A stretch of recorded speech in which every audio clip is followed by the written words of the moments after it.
গণমৰ্যাদা ৰক্ষা কৰক জয়ন্ত মল্ল বৰুৱা হাই হাই জয়ন্ত মল্ল বৰুৱা হাই হাই অসমৰ কেবিনেট মন্ত্ৰীয়ে কালি সাংবাদিকক বিভিন্ন তলৰ শ্ৰেণীৰ সাংবাদিক বুলি অপদস্থ কৰিলে তাক লৈ আজি সাংবাদিকসকল প্ৰেছ ক্লাবৰ সকলো ওলাই আহিছে কি প্ৰতিক্ৰিয়া দিব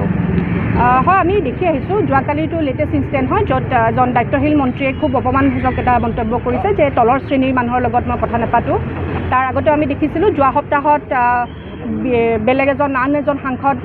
বিৰোধী পক্ষৰ সাংসদে তেওঁ কৈছে যে আপোনালোকে প্ৰশ্ন বাৰে বাৰে কেলৈ কৰিব সেই ধৰণৰ মানে আমাৰ সাংবাদিক মেলত আমি যাওঁ যে দুটা ঘটনাই কৈছোঁ যিকোনো দলৰ হ'ব পাৰে এজন শাসকৰ পক্ষৰ হয় এজন বিৰোধী পক্ষৰ হয় তেওঁলোকে আমাক সংবাদ মেলত নিমন্ত্ৰণ কৰিছিল কাৰণে গৈছিলোঁ আৰু আমাৰ অধিকাৰ হ'ল আমি প্ৰশ্ন কৰোঁ আমাৰ হয় নহয় আমি সমাজৰ হৈ প্ৰশ্ন কৰোঁ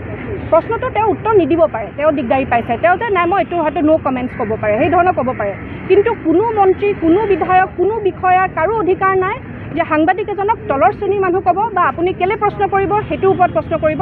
আৰু আটাইতকৈ উদ্বিগ্নতাৰ বিষয় হ'ল যে এইটো বাৰম্বাৰ হৈ আছে আমি প্ৰেছ ক্লাবৰ ফালৰ পৰা আমি প্ৰত্যেক হয়তো 6-4 মাহৰ মাজত আমি এবাৰ আমি ওলাই আহোঁ সকলোৱে প্ৰতিবাদ কৰিবলৈ আৰু ইয়াৰ পৰা মই আমাৰ সকলো সংবাদকৰ্মী হৈ এটাই ক'ব বিচাৰোঁ যাতে ৰাজনৈতিক নেতাসকলে আমাক ফৰ গ্ৰাণ্টেড নলয়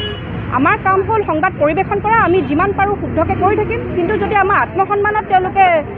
টাৰ্গেট কৰে আমাক হানি কৰে এইটো আমাক তেওঁলোকে ফৰ গ্ৰাণ্টেড যাতে নলয় অসমৰ সাংবাদিকৰ গুৱাহাটীৰ সাংবাদিকৰ নজিৰ আছে য'ত স্বয়ং প্ৰধানমন্ত্ৰী ওলাই আহি ক্ষমা খুজি আমাক ভিতৰলৈ মাতি নিছে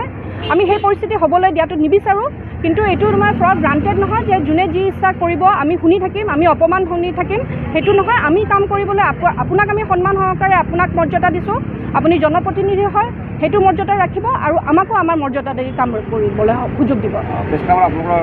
শ্লোগানত শুনা পোৱা গৈছে যে জয়ন্ত মল্ল বৰুৱাৰ সংবাদ মেল বৰ্ধনৰ কৰাৰ সিদ্ধান্ত লৈছে নেকি আমি প্ৰেছ ক্লাবৰ ফালৰ পৰা আমি বয়কট কৰাৰ সিদ্ধান্ত ডাইৰেক্টলি লোৱা নাই কাৰণ মই যিটো ইতিমধ্যে কৈছোঁ যে আমি সংবাদকৰ্মী হিচাপত আমাৰ দায়িত্ব হ'ল আমি সংবাদ পৰিৱেশন কৰা সেইটো যেতিয়া আমি কাৰোবাক বয়কট কৰিব লাগে সেইটো আমাৰ চৰম পৰ্যায় হয় আৰু আমি এতিয়াও এটা